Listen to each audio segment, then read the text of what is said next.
हम तो मस्त फकीर हमारा कोई नहीं ठिकाना रे। हम तो मस्त फकीर हमारा कोई नहीं ठिकाना रे। जैसा अपना आना प्यारे वैसा अपना जाना रे। जैसा अपना आना प्यारे वैसा अपना जाना रे। हम तो मस्त फकीर हमारा कोई नहीं ठिकाना रे। जैसा अपना आना प्यारे वैसा अपना जाना रे। जैसा अपना आना प्यारे वैसा अपना जाना रे। ये जो फकीरी होती है, आप देखिए आज गणेश जी सब पे कृपा करने के लिए, हनुमान जी सब पे कृपा करने के लिए तैयार हैं। यही शिव परिवार है। राम घाट पे सुबह बिता देते हैं, कृष्ण घाट पे रात कट जाती है, बिना छावनी बिना छपरिया हर बरसात निकाल देते हैं। आज जिस घर में देखो वीराना दिखता है, मैं बहुत घरों में जाता हूं देवियों और सज्जनों, लोग अपनी उदासी वीरानगी छुपा लेते हैं हमसे, क्योंकि हम थोड़ी देर के लिए जाते हैं, पर हमको एक महक आती है कि कुछ चल रहा है इस घर में, कुछ है बेचैनी, कोई परेशानी है जो कह नहीं रहे।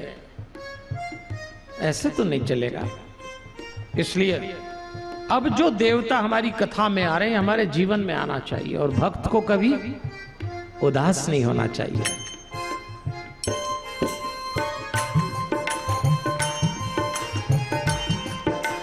राम घाट पर सुबह गुजारी, कृष्ण घाट पर रात कटी।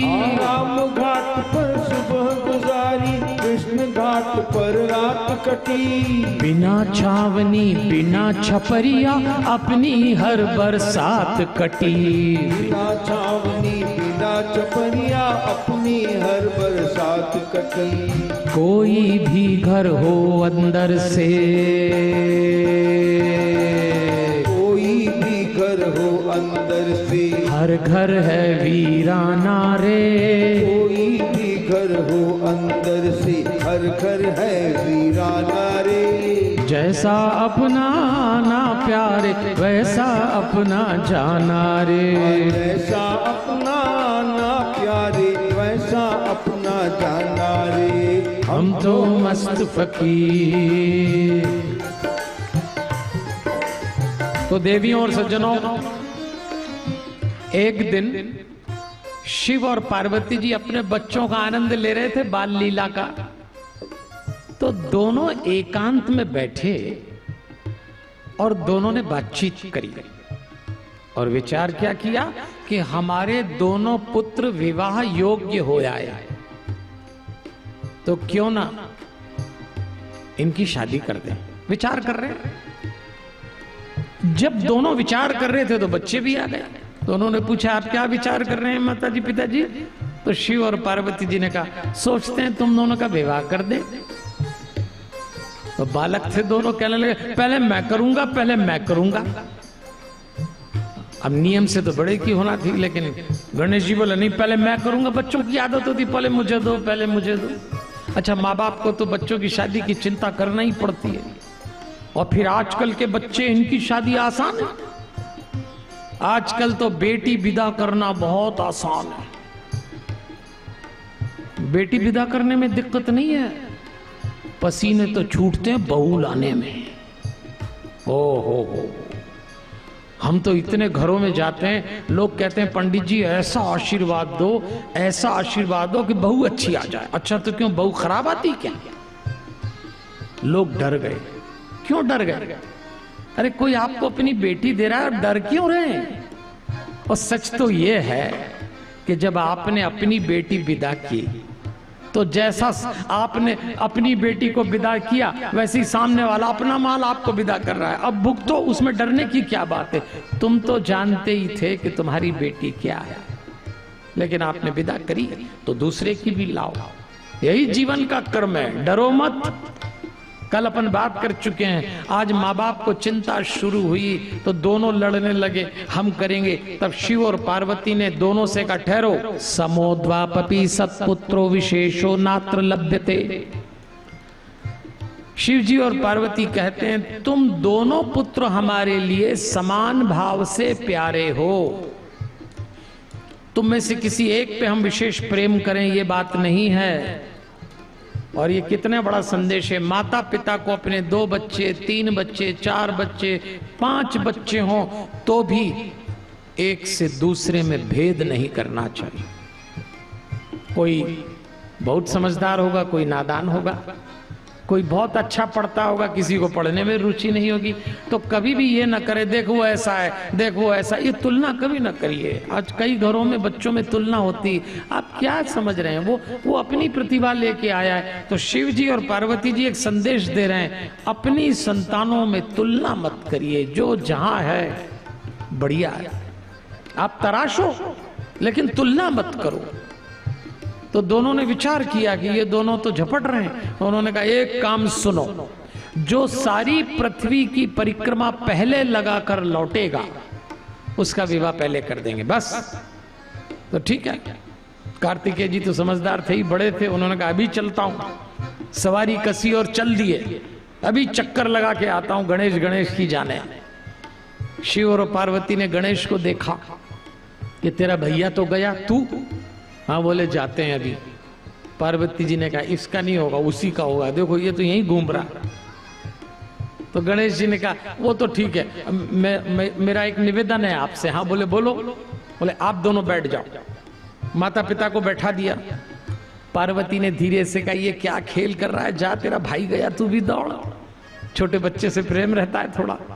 हाँ, बोले देखता हूं, बैठो। आप दोनों बैठ गए दोनों, और दोनों को बैठाया और 7 बार प्रदक्षिणा करी।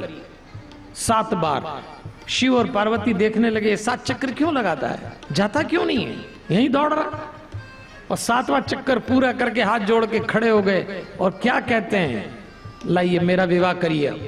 अरे उन्होंने कहा विवाह करें, गया तो है ही नहीं। तब गणेश जी ने कहा वेद और शास्त्रों का वचन मुझे याद है कि जो माता पिता की पूजा करके उनकी प्रदक्षिणा करे उसको पृथ्वी की परिक्रमा का फल मिलता है, ऐसा मैंने पढ़ा है। आप बताओ सही है कि? गणेश जी की बात सुन के शिव और पार्वती ने कहा मान गए, अकल। देखो बुद्धि और विवेक का फर्क। बुद्धि का इस्तेमाल कैसे किया जाए ये विवेक सिखाता है। शिव पार्वती ने आशीर्वाद दिया। प्रजापति विश्वरूप की 2 कन्याएं थी, सिद्धि और बुद्धि।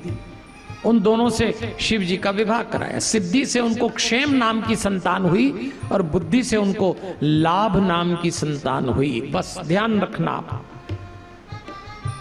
जीवन में ये सब चलेगा। बच्चे क्या क्या नई दिन दिखाएंगे अभी देखना आप। अभी बात खत्म नहीं हुई, बात तो अब शुरू हुई है।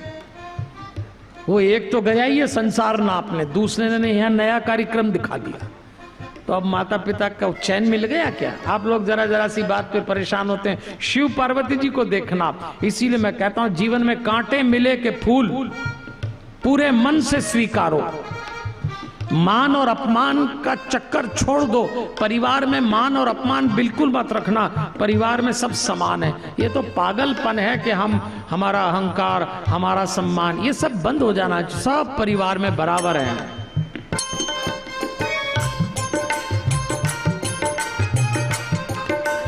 कांटे फूल मिले जितने भी स्वीकारो पूरे मन से। कांटे फूल मिले जितने भी स्वीकारो पूरे मन से। मान और अपमान हमें सब दौर लगे पागलपन के। मान और अपमान हमें सब दौर लगे पागलपन के। सबका एक ठिकाना लेकिन सबका एक ठिकाना लेकिन अलग अलग है जाना रे। सबका एक ठिकाना लेकिन अलग अलग है जाना रे। जैसा अपना ना प्यारे वैसा अपना जाना रे। जैसा अपना ना प्यारे वैसा अपना जाना रे। हम तो मस्त फकीर हमारा कोई नहीं ठिकाना रे। हम तो मस्त फकीर हमारा कोई नहीं ठिकाना रे।